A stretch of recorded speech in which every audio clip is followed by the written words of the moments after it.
Hello, everyone. Welcome to Tools for Looking Under the Hood of Competency-Based Education.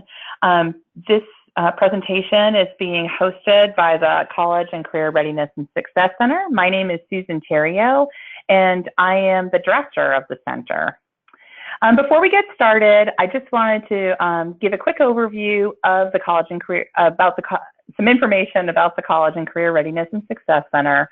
Our mission is really to focus on fostering the capacity of networks of practitioners, researchers, and innovators, as well as experts, to really come around and support states and their districts in building and sustaining a system of support as they develop and implement strategies to improve opportunity and actual college and career readiness and the eventual success of their students after school, K-12 education.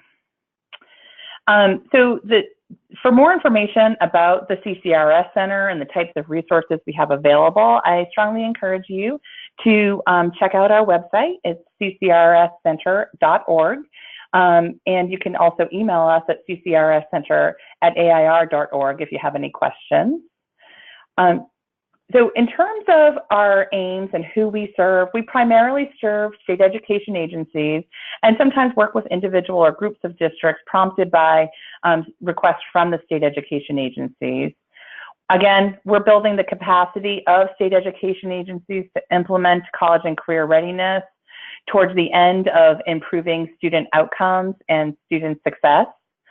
We provide a wide range of technical assistance, including targeted and intensive support, and we'll have ongoing, longer technical assistance collaborations with states as we help them to move this work forward from the planning, developing, implementation, and feedback loop stages. And the reason we're doing this work is really in support of the Every Student Succeeds Act, or ESSA, and we're trying to support states as they build their own theory of action and framework pushing this work forward. The CCRS Center's work really focuses on 4 key areas: career readiness, post-secondary pipelines, data use, and the use of CCR strategies in developing ESSA plans and for implementation. Most recently, our work in the upcoming year will be focused on supporting state efforts to increase the opportunities for secondary students to participate in work-based learning initiatives. And again, for more information on that, you can check out our website. We will also be focusing on college and career readiness efforts like this one in terms of competency-based education aimed at improving student opportunity and outcomes, especially in the lowest performing schools. And I'm trying to click through. So a quick note, kind of housekeeping note, in order to allow for some quiet on the phone as the presenters present this information to you today, we've developed a system for you to engage with us, which really focuses on this questions box that you should see on your screen.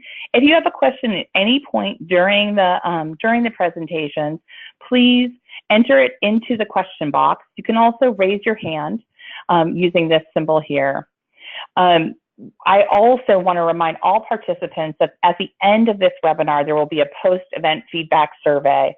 We strongly encourage you to participate in this survey. It is really important information that we use to enhance and improve our efforts to share information around particular specific college and career readiness topics. I also do want to mention that we are recording the webinar today. And for those of you who have colleagues who are unable to make the webinar, in a few days, you'll be able to access this recorded webinar on our website at the link shown on the screen right now. So with that, we wanted to kick off this event to get some information, start with a poll, to kind of understand who we have on the line in terms of our audience today. So if you could take a moment and identify which of these professional roles actually best captures your work, that would be of great help to us today. And I'm going to give you just a minute.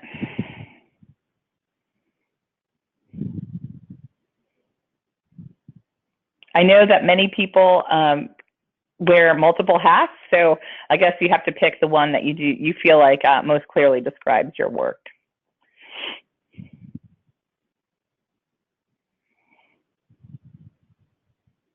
All right.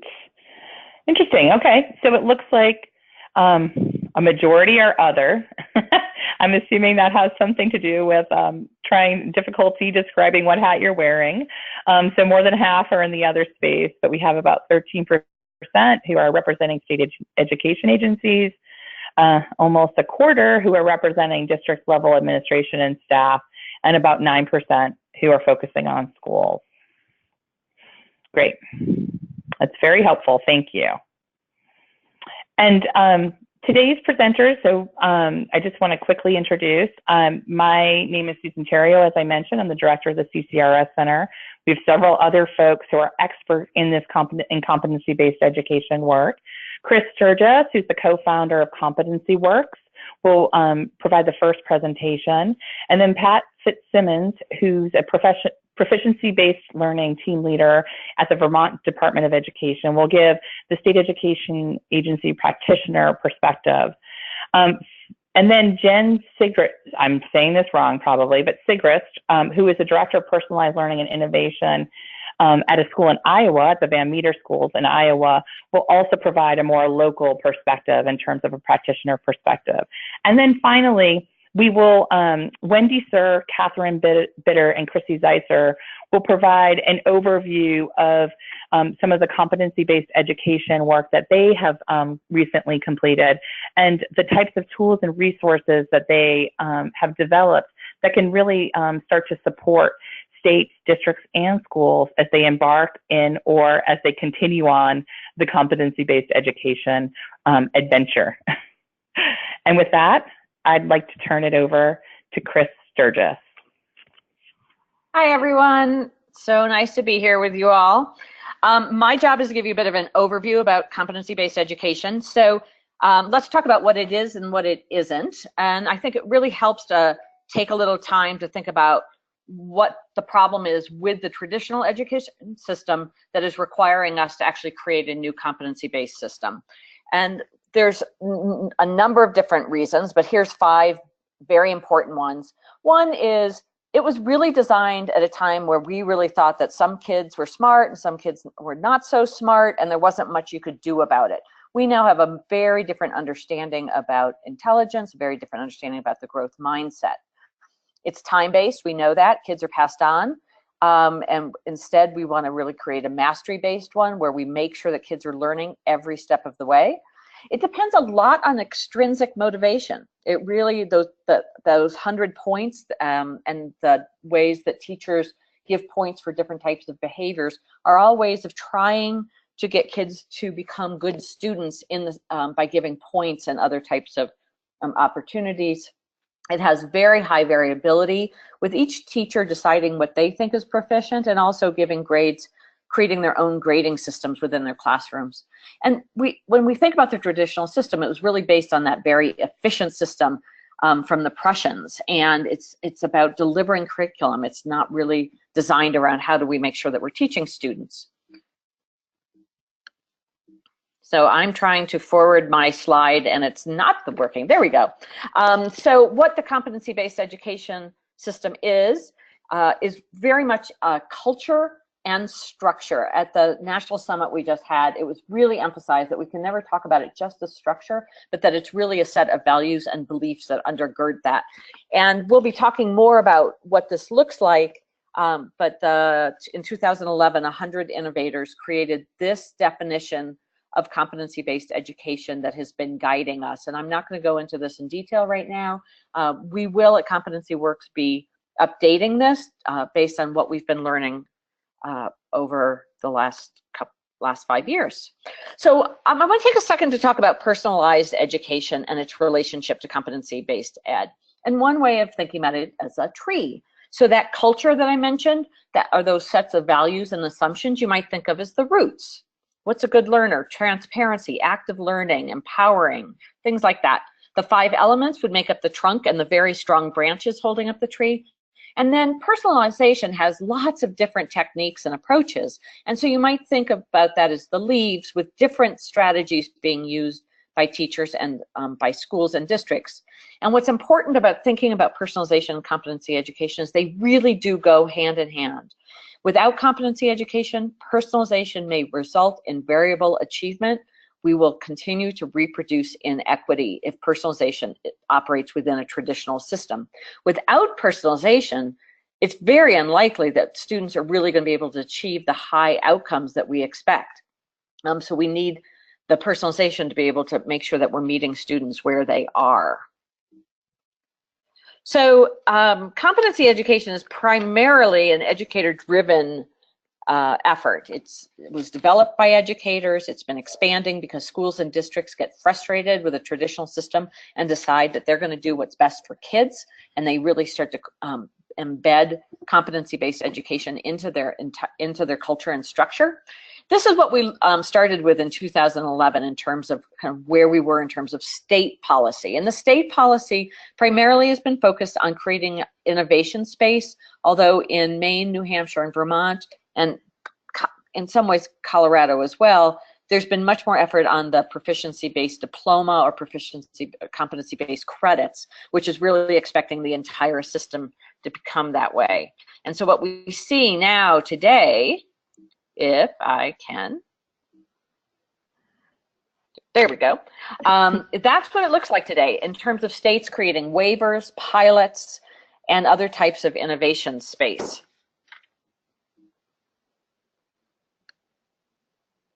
So what I just want to talk about for 1 second is that as we went into the National Summit on Competency-Based Education that was held in June, we spent a lot of time working with our advisory board at Competency Works to talk about what were the issues that we really needed to address going forward for us to have a high quality and sustainable system. And these were the 4 issues.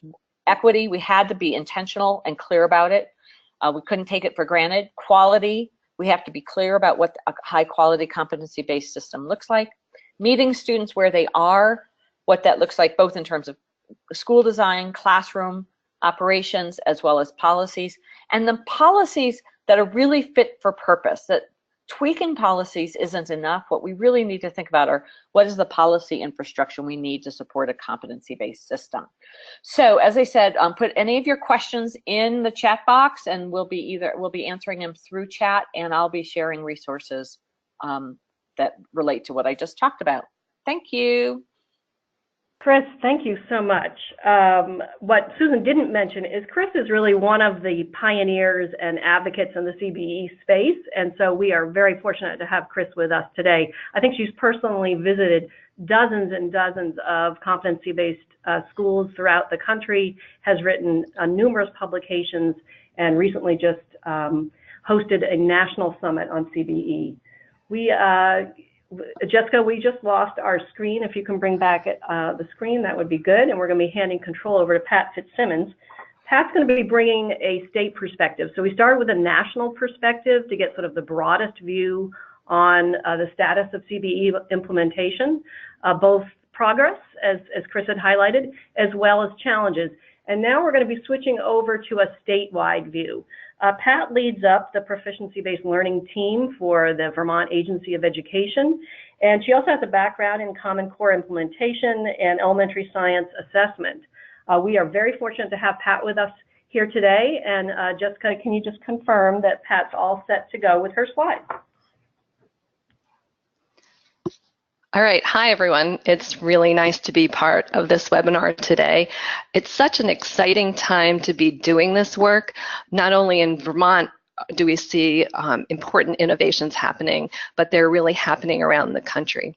And just to clarify, competency, mastery, proficiency-based, I think that we're all using those terms in the same way. And in Vermont, we've chosen to go with proficiency-based. So let's see if I can get this to go forward. There we go. So Vermont is really in a unique position. We have legislation in place to support flexible pathways to graduation. Act 77, or what is currently commonly called the Flexible Pathways Act, was passed by the legislature in 2013. And that act really requires that learners have various pathways or options for meeting graduation requirements. Graduation requirements are determined locally, which is sometimes somewhat of a challenge because we have a variety of interpretations in terms of what the graduation requirements should look like. But it's really important that they include not only content, but also what we refer to as our transferable skills. Act 77 also emphasizes the importance of personalization. We just heard Chris talking about how personalization and proficiency-based learning really need to go hand in hand, and we share that perspective in Vermont. The personalization piece really gets us to focus on acknowledging learners' aspirations and their various learning styles, with the hope of keeping all students engaged in their educational experience, and hopefully then increasing graduation rate. We have a pretty good graduation rate, but we can always improve, as well as continuation into post-secondary education. And some of the options that are available to students are work-based learning, virtual and blended learning, dual enrollment, and the early college program, which I wish was around when my children were in school. So, okay, it's not going forward. Can I get, thank you. The next piece of the puzzle in the Vermont education landscape are our education quality standards. The education quality standards were really created, excuse me, by a diverse group of people who represented many, many different stakeholders. One of the patterns that you'll see in Vermont is that we try to engage the field in these discussions and have them influence our final documents, because we realize there's a lot of expertise out there, and their expertise can improve our work. We held public hearings across the state. Over 200 pages of public comments were reviewed. And at the December 2013 State Board of Education meeting, the board voted unanimously to approve the proposed rule education quality standards. The rules officially went into effect on April in 2014, and you can see some of the highlights on the slide, that really having students demonstrate proficiency in relation to locally determined graduation requirements, graduation requirements that include both content and transferable skills. And what people are really focusing on now is how can they move towards this proficiency-based graduation in 2020. So to support the field in their attempts to meet the expectations in the education quality standards, 4 new teams were created at the agency last July. So we just celebrated our first birthday. The proficiency-based learning team was one of those teams. We also have a personalized learning team, multi-tiered systems of support, and the education quality assurance team. Now, some of you may be wondering why we have a proficiency-based learning team, personalization team. In fact, our work overlaps a lot, but there are also some pieces that each of those teams own. We have a structure in place to help us work collaboratively. So we have Monday meetings, which is great because most people are in the office on Mondays. And in the past, it was really hard sometimes to get the right people around the table. So the first and third Monday of the the first and third Monday of the month, the team leaders for each of the teams meet. The second Monday is for cross-team meetings, and the fourth Monday is for all of the teams to meet and work collaboratively. And over the past year, I think we've really improved our ability to make those meeting times really valuable. We spent the first year, the proficiency-based learning team spent the first year really trying to get a shared understanding of what proficiency-based learning is. The slides that Chris shared about the 5 elements of proficiency-based learning, that served really as the foundation for a document that we created, what is proficiency-based learning. However, we're Vermont and we have our Vermont context, and so we needed to incorporate that into the document. We then went on to work on a document that really reflects the heart of proficiency-based learning. Why is proficiency-based learning important? And equity is certainly a huge part of that. The final document that we worked on and was just recently put on our website is the key characteristics of a proficiency-based system of education. We're hoping that educators, leaders, really use this document to look at what they're doing well as what they need to do in the future to really move to a proficiency-based system of education, and then also to help prioritize those initiatives which they will be implementing in the future. We found it was really important for us to have a shared vocabulary, at least at the agency, when we're talking about proficiency-based learning or performance assessments, that we were really clear about what we were talking about, and the glossary result was one of the pieces that we worked on to develop that shared vocabulary. Sample proficiency-based graduation requirements were made available to the field as a model that could be used for their own requirements, or, as I said earlier, it really is a local decision, and locally they can make decisions about their graduation requirements. And finally, another piece that we made available were scoring criteria for the transferable scores that are not task specific, to help the field really come to a better understanding of what proficiency would look like in relation to the transferable skills. Vermont is headed in a good direction. Let's see, can I move forward? There we go. So we're headed in a good direction, but there's still lots of work to do. And there's certainly some challenges. That local control, as I mentioned before, the proficiency-based graduation requirements are not the same around the state. And so when we try to work in regions, that can be challenging.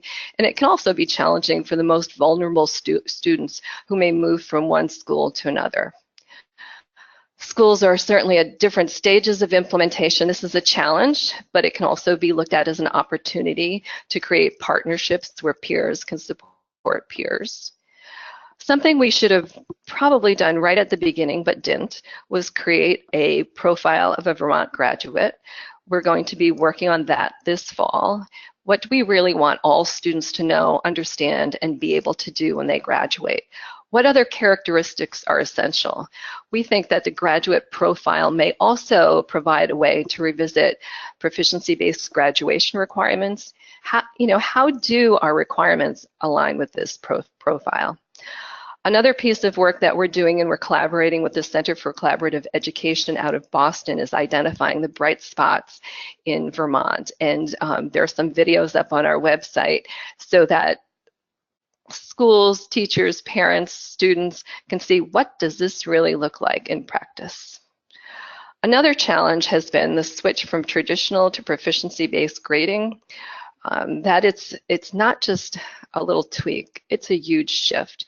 And we're creating a document that is really looking at what some of the experts say and sharing that with the field to help them make informed decisions regarding grading practices.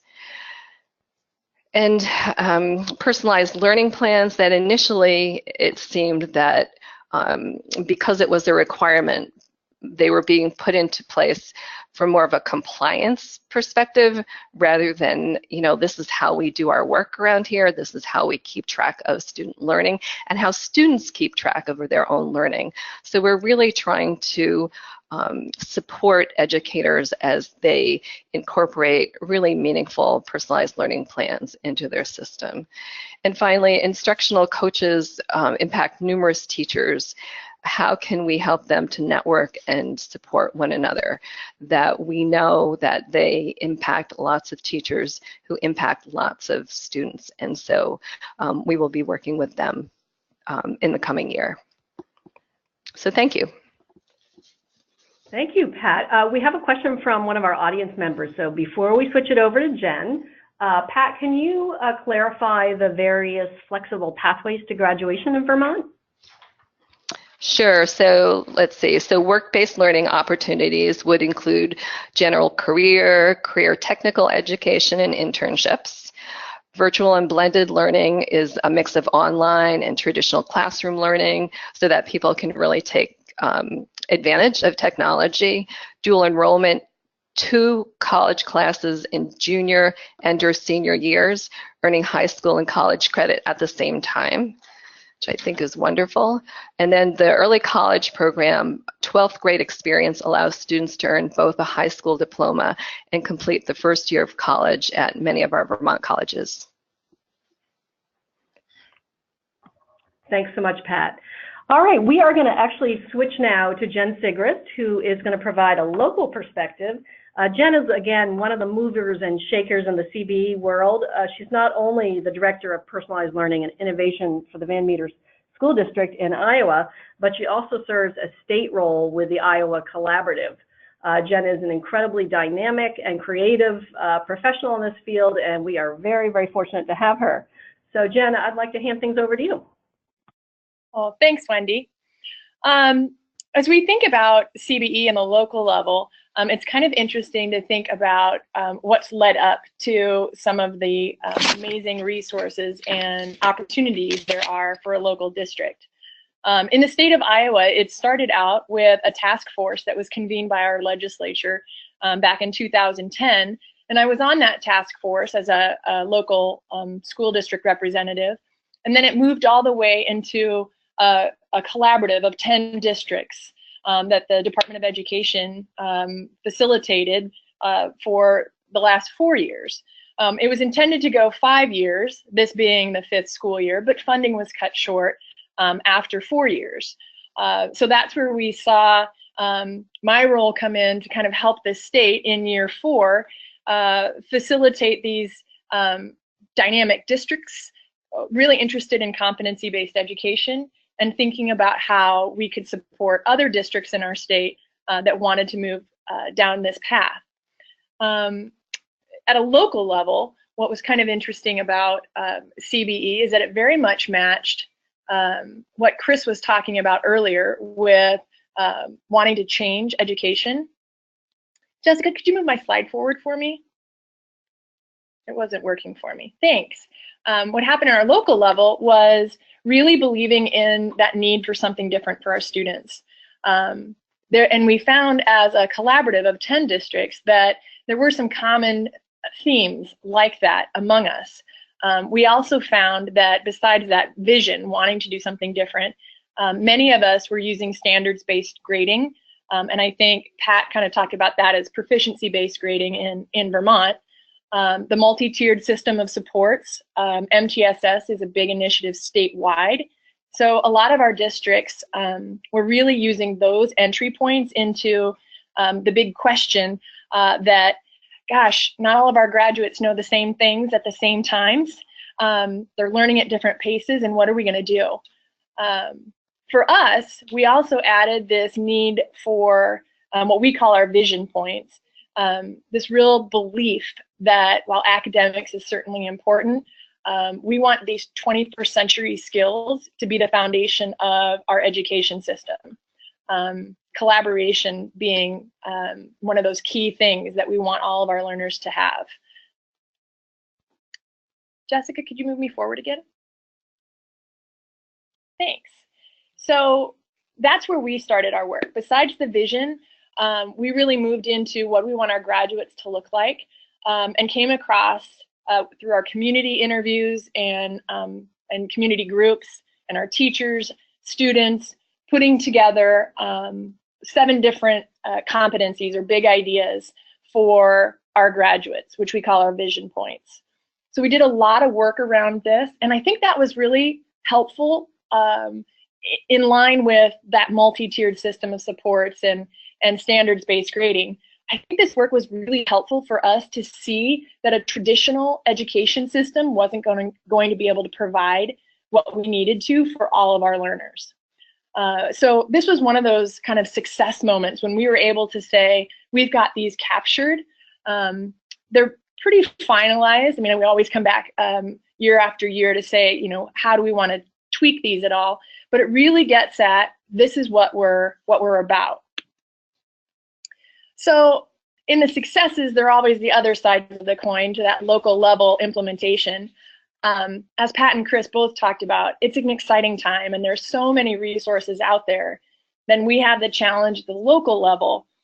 so what are we going to do with all these great resources? How are we going to implement this? And one of the hangups that the previous two presenters really picked up on was people call it different things. And while it may sound like a small hang-up, clarifying that vocabulary internally to our local, not only just our teachers, but our families was really an important step. So we had to really narrow down what it was we believe and call it that same thing, and even be intentional about, okay, other places may call it other things, and this is how it's related. So we really talk about it being personalized, competency-based learning, because we recognize that while we want to be personalized, you can be just personalized and not be what our vision for learning is really about. So we include both of those. So the other hang up, okay, we've got it defined. Now, you just take me to a classroom and show me what it looks like, and then I'll do it. I might tweak it a little bit, but you just take me to there. That was a big hang up for us, and still kind of is.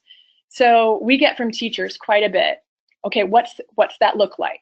What does advancing upon mastery really look like? You show me a classroom and the tools that they use, and let me just be there with them, and I can talk to that teacher and I can figure it out. Well, as you found from Chris's map, there are not a lot of states around Iowa, real close, that were really engaging in this work, especially when we started, really delving into it about 5 years ago. So we had to kind of develop our own way of answering that question, and I'll share that with you in just a moment. Finally, the hang up is the logistics. So when we get the opportunity at the local level to implement it any way we want, we're left with, so how are we going to implement it? Questions emerged about, what does a schedule look like? How are we going to move kids through spaces if there aren't bells? I know that sounds like a crazy thing to say, but that was really a concern at first. And probably our biggest hurdle still is, how are we keeping track of all the kids and all the standards, because they're not all on the same page at the same time, and we actually do care if they learn it instead of just keeping track of whether we taught it. So that logistical piece is still something we're working on throughout our system. So that, how will I know? What does it look like? Well, let me just give you one example of a way we tried to address that hang up, to show people what it looked like. Through the collaborative, those 10 districts that were organized through our state, we developed an innovative configuration map, a map around CBE that would help teachers see steps they could take to go from initial practices to more advanced practices that would eventually span their school or their district. This is just one small snapshot of the map, and it relates to one of the principles, or I think Chris called them elements, of CBE, around assessment being a meaningful thing. So a meaningful experience for students includes their ownership of the assessment information and practice. And so this IC map is a tool that we created as a collaborative and are using with our teachers to guide their professional development plans. So we try to mirror our professional development for teachers in the same principles and elements that we expect education for our students. So this was one of the tools we used to try to address that hang up of what's it look like. We also generated our own student and teacher surveys where staff could see those questions and kids' responses to how often some things were happening or how strongly they agreed that things were happening as they relate to competency-based education and student choice of learning and ownership of the information and their progress in learning. So those are the pieces that we're really looking forward to implementing more this year to really answer that question about what does it look like in our own local context. Thanks for your time. Jen, thank you so much. I know there are probably a number of people on the call who are wondering when they might be able to see copies of the configuration map. So any idea when that might be in some kind of shape that could be shared more generally? Yeah, we have a finalized draft. It's certainly not publication type draft, but a finalized draft that I'll put in the chat box, a link to it so people can see that. Fantastic, Jen. Thank you so much. Now, I know we've gotten a number of questions for some of our speakers. We're running a little behind schedule, so if we have time at the end, I will pose those questions to some of our speakers. Right now, I'd actually like us to move along to the second part of today's webinar, which is really looking at what CBE, what we're finding from research in terms of CBE implementation, both challenges, progress, and benefits for students. Now, you know, CBE is so popular, you might imagine that there's a huge base of research to support using a CBE approach. And I think one of the surprises for us at the American Institutes of Research was there actually was very little research available on CBE, and in particular looking at how CBE might benefit students. So just a few years ago, the dynamic trio that you see here, the AIR research team, requested funding from the Nellie Mae Education Foundation to really better understand what do we mean by CBE and how are folks implementing it at the local level, and most importantly, how can CBE benefit students. And Jessica, I'm not getting an advanced slide, so if you can move me along. So our study was organized around 3 key questions. How do policies and practices differ between schools that identify, self-identify as competency-based ed and schools that do not, comparison schools? What are students' experiences of CBE at the classroom level? And I think this is a good segue from the presentation that Jen just gave, which is really, you know, if teachers are going to change the experiences of students, we've really got to make that connection down to the classroom level, the day-to-day kinds of practices that we see in classrooms. And then our third question was, what is the relationship between students having a different kind of experience in a classroom that we associate with a CBE approach and changes in their learning capacities? Next slide, Jessica. So one of the first things that we delved into as we were getting underway with our study, again funded by the Nellie Mae Education Foundation, was to try to define what we really mean by CBE. And again, there was some guidance out there. There was a number of reports authored by Chris Sturges, who just presented a few minutes ago. There were definitions that had been adopted by states such as Vermont, New Hampshire, and then we also conducted interviews with a number of schools that identified as CBE schools to try to define what do we really mean when we say CBE. And we came up with what we're calling 6 key features of a CBE approach. Again, the focus is on the classroom level. So for instance, learning targets. Are they explicit? Are they shared with students? Are they based on rigorous college and career ready standards? Measurement of learning, that's one of sort of the key features of a CBE approach, that the targets and how we measure learning is based not on students' participation in the classroom or their time or seat time, but whether or not they can demonstrate what they know and can do. And so we identified 6 features that we characterize as a CBE approach. Our next task, Jessica, next slide, was to try to put this together in a theory of how we think participating in CBE would benefit students. And so we start, again, at the school level, so that's sort of tapping into Chris's and Pat's talk about the kind of policies and practices that might be putting in place at the school level. And then what are the kinds of opportunities that teachers, classroom teachers, can provide for students that might be different? So those 6 key features that we just emphasized. Well, if the teachers are making a change in their practice, how does that change what it's like for a student in the classroom? And we looked at some of the work by Camille Farrington that has examined the kinds of non-cognitive or intermediary outcomes that students experience that lead to academic success. And we identified a number of what we call intrapersonal skills, mindsets, dispositions that can be, or we believe, or theorize that could be enhanced by being exposed to greater choice, to greater flexibility, greater personalization, and then that ultimately, based on that research base, would lead to improvement in academic outcomes.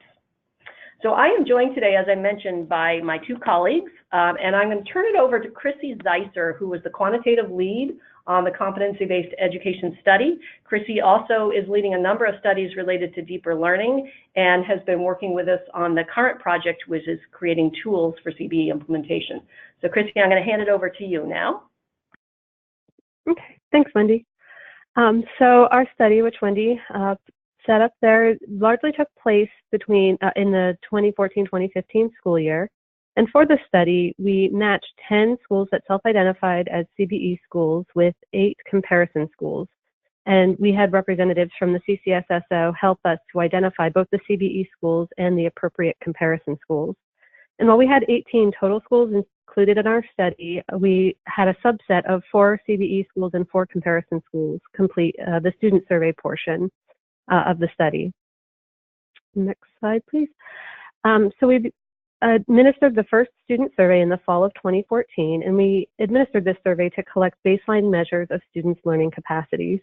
We then followed up with students in the spring of 2015 with those same measures of the learning capacity so that we could measure change over time. And in that follow-up survey, we also asked students about their experiences of CBE in the classroom. In the spring, we also administered a survey to the teachers, core content teachers in grades 9 through 12 in all 18 schools that were included in the study, as well as an administrator survey. And Wendy mentioned those key features. We really tried to measure those key features of competency-based education from the different perspectives from both teachers and students. And so here we provide an example about clarity of learning targets from the teacher perspective, asking more of the procedural structural questions of how do they communicate their learning targets to students. And then on the next slide, from the student perspective, thinking about specifically either their math or English courses, how clear, more of a measure of how clear their learning targets are to them. And so I'm going to briefly describe findings from the teacher survey, and then I'm going to hand back to Wendy to talk about findings from the student survey. So in the teacher survey, we did find several differences between teachers in CBE schools and teachers in comparison schools that we would expect to see, given what we know about competency-based education. So teachers in the CBE setting were more likely to report meeting with students individually to discuss learning targets. They reported that students had to demonstrate proficiency in order to earn course credit, and students had greater flexibility in how they showed that proficiency. The teachers in CBE schools had greater use of technology and were more likely to meet one-on-one with students, as well as to have personalized learning plans for all students, not just those students who were struggling academically. And finally, while overall we didn't see high levels of flexible pacing within schools, the teachers in the CBE schools did report a greater relative flexibility in pacing.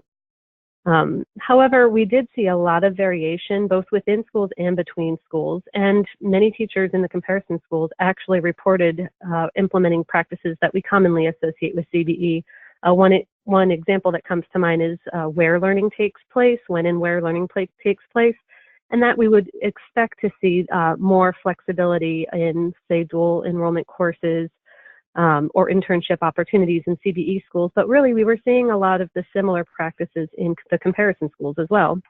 And so this really taught us to focus not so much on the labels of whether a school was identified or self-identified as a CBE school, but really look at the individual practices to see which practices were positively associated with students' outcomes. So Wendy, I believe I'm handing it back to you. Thanks, Chrissy. So first, the good news. As Chrissy pointed out, from the adult perspective, on average, the teachers from the CBE schools were more likely to report implementing CBE practices, but there was a lot of variation. So first, the good news. When we compared student experiences in CBE and comparison schools, we did find that students who are attending a school that identifies as CBE were more likely to report having a personalized learning plan and more likely to report that they meet regularly with an adult to talk about their learning. And this is beyond if they're having academic issues or have special needs. But now the bad news. Okay, many of the areas, those 6 features that I talked about a few minutes ago, many of those areas, students, regardless of whether they were in a CBE school or a comparison school, were equally likely to talk about the clarity of learning targets, the expectations that they have to meet those targets to earn credit, etc. So this was kind of concerning for us because a big part of our question in our study was to say, well, do students who attend a school that's a CBE school, are they more likely to benefit and develop the learning capacities? Well, according to students, those experiences were not necessarily distinctly different between CBE schools and comparison schools. So we were kind of left at that big moment as researchers, what do we do now? Oops. So as Chrissy mentioned, our next step was to say, okay, Well, at the school level, there's a lot of variation. Let's look at whether or not there's a relationship between when students report actually experiencing one of those 6 key areas and positive changes in their learning capacity. So as Chrissy mentioned earlier, we looked at the difference or the change between fall and spring in students' self-reports of intrinsic motivation and self-management, for instance, and found that when students reported having clearer learning targets, we saw positive shifts in intrinsic motivation and self-management. Next slide. Another example was when students said that they're expected to demonstrate mastery before they can earn credit. So in other words, they understand and believe that this expectation is true for them. They were more likely to show positive changes in their self-efficacy and in their self-regulated learning, such as cognitive control, and in their level of intrinsic motivation. Next slide. And here's another example. When students reported, again, regardless of whether it was a CBE or a comparison school, that they had the chance for more flexible pacing within their course, we saw positive changes in their levels of self-efficacy and intrinsic motivation. So I am curious, and I want to open it up to some of our panelists to just, what are your takeaways from the findings from this study, that there was a lot of variation and that students' experiences did not really fall sort of neatly along the CBE, non-CBE line? I want to open it up to any of my panelists who would like to share their sort of takeaways at this point. Hi, this is Pat. I would say in Vermont, we're seeing that variation among schools, especially because this is a transition time, I think, for many of them. And as I said earlier, it's just not a little tweak in terms of what we're doing in educational systems, but it's a huge shift. It was really interesting to see how one piece seemed to influence the other in a really positive way. Thanks, Pat. Others? Chris, Jen? Yeah, this is Chris Sturges. I still puzzle about this, which is, as we think about districts and schools converting to a culture and structure of competency-based education, we know that within any one school, you're going to have a range of teachers who are very enthusiastic about the changes and about this new way of operating, and some teachers who want to stick with what they've been doing. So you're going to have variation within a school, and you're going to have variation across schools. But I think what we may really want to be looking for, if reliability and consistency is one of the qualities of competency-based education, is there a way to start thinking about, to what end does a competency-based school really have embracing a set of ways of operating together, and does that make a difference for the quality of the education of the students? What the question I have is whether or not we should be thinking more organizationally about these changes, but we also know that the instruction and the pedagogy makes a huge difference for kids, and so that there's really kind of 2 sets of research that we may be wanting to look at that kind of go hand in hand. That's a great comment. Jen, do you have any follow-up? Or Kim? We have Kim Carter, who is a distinguished fellow with the JFF Student-Centered Research Collaborative. So Kim, feel free to jump in as well. Wendy, this is Jen. I was just going to add that I thought it was interesting about the intrinsic motivation. Teachers in my district, and I'm sure others, have always been, really thoughtful on that one when it comes to talking about students and where they can improve. So when we think about the opportunities that are provided in a competency-based system that increase student motivation, and that's what we're even seeing here. I mean, in our own local surveys, kids like school more when you give them more choice and ownership. And it's scary for them at first, but they like it and they do better in it. And they start learning, what choices are good for them. And some will even say, oh, I can't go to that collaborative space because I don't study as well there. And I'd much rather have them figure that out when they're, in high school than when they're in college and have to pay for it. So I was focusing on that part of the survey results as something that was particularly interesting. Thanks, Jen. Hi, this is Kim, and I find myself thinking about the equity question. We've mentioned equity a few times. We haven't defined it. And I wonder about the relationship of these, I believe that Jen called them transferable skills. No, sorry, Pat called them transferable skills. And Jen's team talked about the vision points, which were the same kinds of big global skills that apply across different contexts. And I wonder about the relationship between the things that you found in your study, such as clear learning targets and the connection to improved self-management, and how these come together with those, whether you call them transferable skills or universal constructs or whatever you're going to call them, and then the connection to equity, and what do we really mean by equity? Thanks, Kim. I'd love to keep the conversation going, but we're going to run out of time to present on our tools. So I think we're going to move it along. We encourage everyone to put their questions or takeaways in the chat box. And as I've been mentioning online, if we can't get to all your questions, we will be following up with all of you. So thank you so much for that.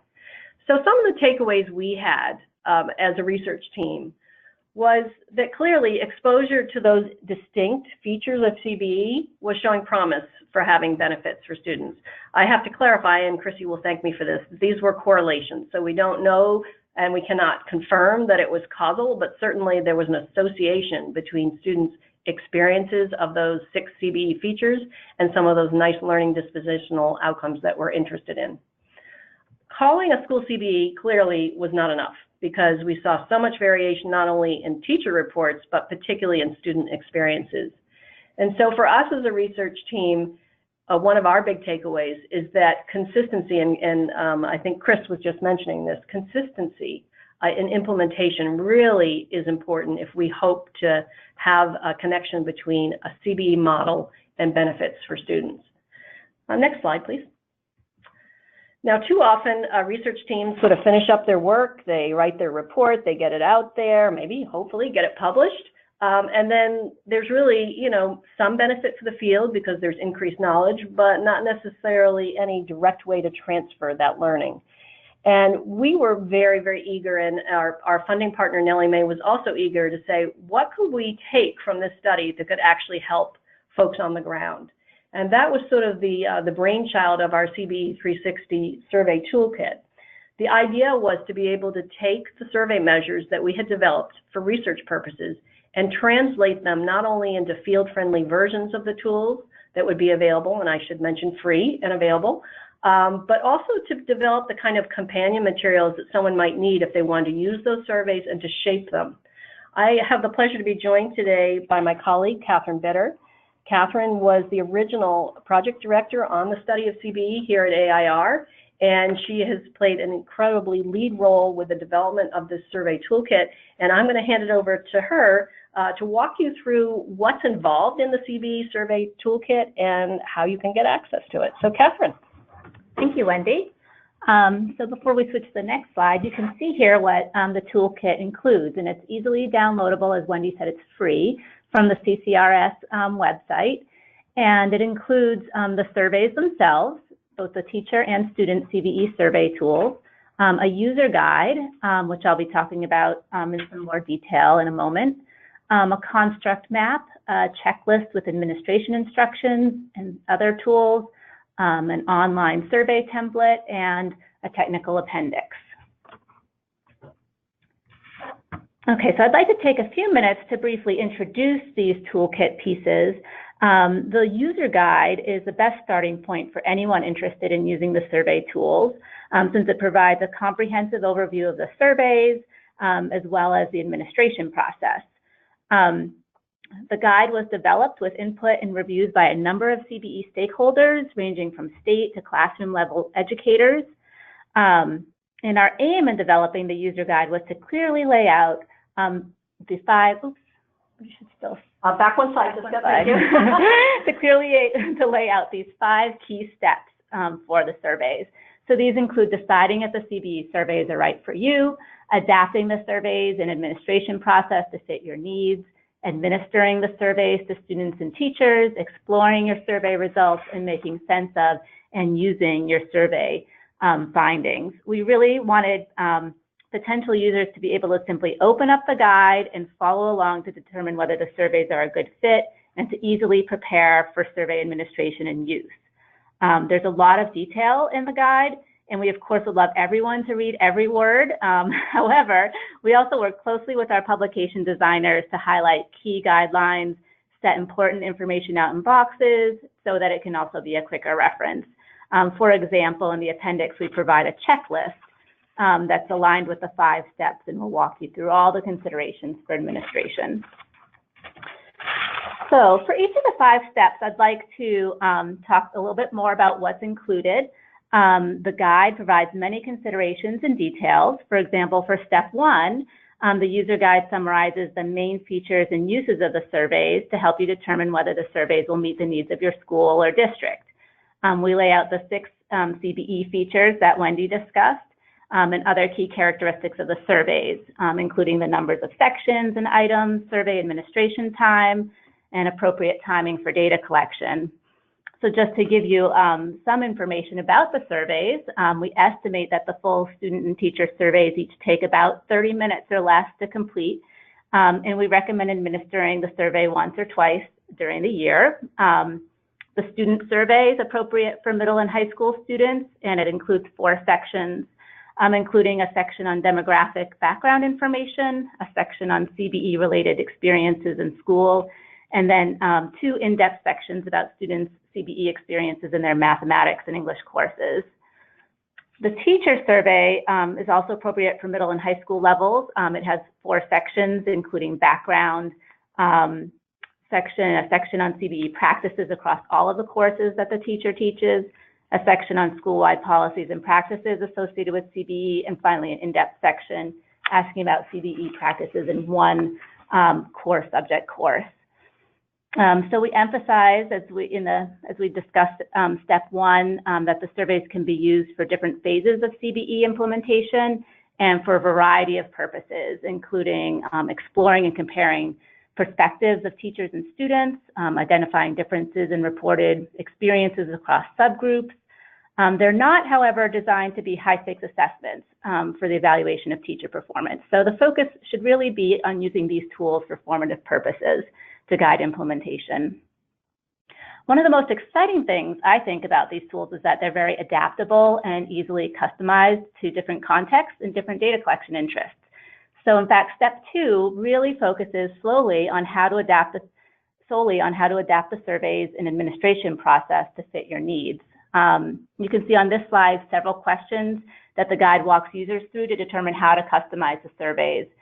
You can modify the administration process in many ways. You can administer to teachers only, students only, or both. You can add background questions so that you can do analyses by groups. You can customize the subject area or course of interest in either survey, or simply get a snapshot of school-wide practices with the teacher survey. You can administer the survey at a single point in time or do pre-post administration to look at change. And perhaps most importantly, you can choose specific CBE features to include in the survey to hone in on those that are of most interest to you. Next slide, please. So in the toolkit, as you saw in that first slide about the toolkit, we've included various resources that will ensure you have a smooth administration process. So here is a snapshot of one of the resources we provide. This construct map in one of the appendices will help you to see which questions in the survey tools align with which CBE feature areas. And this will be really useful when for analyzing the data so that you can see results by CBE feature area, but also if you want to customize the survey to focus maybe on 1 or 2 feature areas that you've most been focused on in your school or district. So for example, as shown on this slide, under instructional approaches and support, you can see which items address student autonomy and decision making. Next slide. Step 3 gets into the nitty-gritty of administration. We've tried to make this section fairly detailed to make planning straightforward and leave less room for error. Again, we've included resources in the toolkit that can be drawn on when planning the administration process. So some of the key steps here and considerations we discuss in the user guide for planning administration include obtaining consent. Each district will have its own policy regarding parental consent, and we encourage you to check with your research office to understand the policy. But regardless, the survey should be voluntary, and all respondents should provide consent before completing the surveys. And we provide an example consent form in the toolkit, which I will show in a moment. Another area of consideration for administering is assigning respondent identifiers. In some cases, anonymous responses will be sufficient for survey administration. However, if you wish to look at pre-post data or track responses over time, you'll need to create either unique survey links or assign individual respondent IDs. So we have a section in the user guide dedicated to just that topic, which includes suggestions for maintaining confidentiality. Another part of this step is to determine the survey administration dates, times, and logistics. Will you administer using one-to-one technology or in a computer lab? They're designed to be administered online, and as we'll discuss more later, we have created an online survey template and SurveyMonkey that you can copy and adapt for your own use. So finally, we offer guidelines for preparing for administration day, orienting staff, and administering surveys. In Appendix E of the toolkit, we provide instructions and materials to administer the student survey, including guidelines and tips for survey administrators.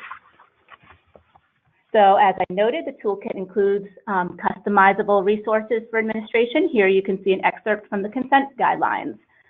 These are available as Word documents by request so that you can modify them. And the next slide shows an excerpt from the administration instructions that includes an introductory script. Okay, so the last two steps in the guide, steps 4 and 5, focus on using the data you collect from the surveys. Step 4 is about exploring your survey results. We designed the surveys so that simple frequency counts, averages, and other descriptive analyses can give you helpful information about CBE practices and experiences in your classrooms and schools. Ultimately, the extent and type of analyses will depend on what questions you wish to answer about CBE implementation. But in this section, we provide suggested analyses and ways to look at results from individual items, from item sets, and across subgroups of respondents. For example, we provide sample tables used to summarize and share results. And in step 5, we go one step further to talk about how to report on and make use of your results. We emphasize the need to plan carefully for your interpretation approach, and we offer some cautions as you embark on data interpretation. We encourage you to engage stakeholders in the interpretation of the survey findings and to customize your reporting to your audience. And we therefore provide several example graphical displays that you could use to report and share your results. We also provide sample discussion questions in the user guide that groups can use to dig into the results of the surveys. So on the next slide is an example of a sample graph that we provide in the toolkit to show how you can report results from several items for English and math courses. And we have a series of example graphs that you can kind of scan through to see what might be of most use for your purposes. Okay, and finally, as a supplement to the user guide, we've prepared a full technical appendix with background on the study that Wendy and Chrissy discussed, from which the surveys were developed, and details about the technical properties of the items and item sets. Thanks to our quantitative lead, Chrissy Zeitzer, and RA Olivia Briggs, we've confirmed the technical properties of the student and teacher surveys. By this, we mean how well do the items measure our desired CBE features, and how reliable are the survey scales. While this might not be your most important area of interest if you're just preparing to administer the surveys, it would definitely be of interest to your research office, and will also help you in discussing the results. So as you can see, we've made an effort to provide a really comprehensive toolkit that is sort of, that has all the different resources that you might need as you plan for, decide whether the surveys are appropriate, and embark on administration and use your data. I'll hand this back now to Wendy. Great, Catherine, thank you so much. That was an incredibly thorough description, and I hope folks get a good picture of what they'll get when they go on the College and Career Readiness and Success Center website to download. An additional feature that Catherine alluded to that I do want to highlight is that here in our office we put together a SurveyMonkey template. So this is a free online version of the survey, and anyone who has a SurveyMonkey account can just transfer this in and customize the survey. So for instance, Catherine mentioned you may only be interested in some features and not others. So once you have the survey transferred over, you can just copy, paste, and delete any sections you won't be using. Is there any other highlights that we should mention about the SurveyMonkey account? Is it easy to transfer over? Yeah, you can just copy it to any user that has a SurveyMonkey account, and then they can customize it. Great, thanks, Olivia. All right, so next slide. So how do you get started? I hope that Jessica can copy in the link into the chat box, but all the materials that Catherine just highlighted are available on the College and Career Readiness and Success Center website. We hope that you will download those available materials and then go through step 1, which is determining whether or not the surveys are right for you, and step 2, so thinking about how would we customize them to really fit our particular context. At that point, when you're ready to get started, you can then put in a request to the College and Career Readiness and Success Center to get those Word documents that are customizable and access to the SurveyMonkey templates. So that, in a nutshell, is our CBE 360 Survey Toolkit, and I'd like to open it up for both audience questions and panelists' questions or responses to the toolkit. We have just a few more minutes for that if we have questions.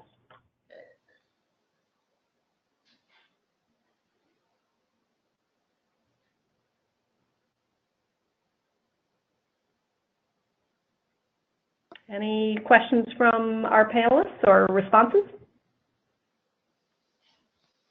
Hi, this is Pat. I think I'm interested in using the tool from a state perspective in terms of a needs assessment. You know, how can we get some better data in terms of what our educators understand about proficiency-based learning, and where do they really need some professional learning opportunities? Thanks, Pat. Any others? This is Kim. I think it provides a really exceptional opportunity for guiding professional development teams or learning groups, whether you use it school-wide or district-wide or statewide, as Pat's talking about, or you use it as a team in your however you're teamed, whether you're teamed by discipline, you're teamed by grade, you're teamed cross grades, whatever. So I wonder, Wendy, if you could say just a little bit more about some of the areas for customization. So most of the survey is customizable, but some of the guidance that we provide, as Catherine had mentioned earlier, is that we have a construct map. So for instance, if someone is interested in providing choice and autonomy for students, we recommend that folks select all the questions that relate to that area, and that is provided in the construct map. Is that the kind of clarification you're asking for, Kim? Yeah, I think so. Just giving people some idea that there are different ways to either narrow or broaden your focus or target what you're looking at. You don't have to do the entire survey all at once and replicate your study. You can be targeted if you wish. The other thing that Catherine didn't highlight as much is that we'd originally developed the survey to ask questions about math and English. However, folks can swap out the subject area of choice. So let's say you're interested in choice and autonomy, and you actually want to ask students about that in all their classes. You could just select those few items related to choice and autonomy and ask them to respond, separately for math, English, social studies, science, etc. So there are a lot of different options, and that's provided within the toolkit guide. We've received a few questions from our audience, and I'm hoping our panelists can help respond. One of the questions is, someone is asking for some clarification between learning targets, standards, and competencies, and I'm hoping Jen or Kim, you might jump in to give a response to that question. Sure, this is Jen. So in our district, the way we distinguish between the three, a learning target is for today's lesson, and it leads to a standard. So when we say today's lesson, that may be today or and tomorrow, but it's a very specific student-friendly statement about and helps them do a check for understanding as they're walking out the door. Did I get what it was I was supposed to learn today? Standard is broader than that and content focused, usually has multiple learning targets within it, and takes often multiple pieces of evidence to show mastery. Understanding the author's purpose may be in fiction, but it may also be in a nonfiction setting and different types of texts, for example. And then finally, a competency is broader and includes, in our state, we were particular about saying it included those universal constructs or 21st century skills, whatever you want to call them, along with content. You marry that standard level to much higher or deeper level of thinking that includes our vision points or universal constructs, 21st century skills, whatever you'd like to call them. Thanks. I see the distinction. This is Kim. I see the distinctions between the three very similarly, that they're building blocks. The one thing I would clarify, at least in my context around competencies, is that they're basically performance outcomes, that the learner has to be able to apply learning in complex and novel situations, or across complex and novel situations. And that's where the dispositions or the universal constructs that I'm sorry. Yes, I lost Jen. my place with Jen. I was stuck on Jessica. The Jen was just talking about become relevant, because there are decision making and problem solving and discernment kinds of things that have to come into play. So I would just clarify that a competency is a rolling up, and so a learning target rolls up into a standard, or standard rolls up into a competency, and vice versa. You can unpack them for clarity. Thanks, Kim. Kim, while we have you on the line, someone has actually made a reference to one of your comments and is curious about how we might use the surveys to explore issues of equity within schools that are adopting a CBE approach. Anything that comes top of mind for you? I think the first thing that comes to mind for me is the way the survey elevates student perspective. As you said, it's not enough to look at labels. You have to go beyond labels to practices. And some of the most significant findings in your study are the distinction between reported practices and students' experiences. So I think getting one of the pieces around equity, I think, is stepping outside of the way we see the world and being able to see the world from somebody else's point of view. And with our students and the diversity of our students on any number of different dimensions, being able to understand better what their experience is only going to help inform us in some really important ways. I think that's like a very small step, but a very important step toward equity. Thanks, Kim. And I will point out, and Catherine had mentioned this, that there are a lot of ways you can customize the survey, and if there are specific subgroups that you want to include as part of the questions within the student survey so that you can capture that data, that is certainly one of the ways that folks can customize it at the local level. And I want to add one quick thing here. I don't think that you should stop with the survey. So once you've done the survey and you've got results and you're looking at results, I think there are important conversations to have. So I would highly encourage that the survey results get discussed, not just in professional learning communities, but also with students. That's a great point. Great point. So we are just coming up to our 75-minute mark. I want to thank everyone for joining us today. I want to give a great shout out to our panelists and to Kim Carter, who joined us as a provocateur today, to the research team, and to point out that the links to the survey tools and to the study were provided in the chat box. Jessica, we will be sending around responses to questions, copies of the slides, the recording, right?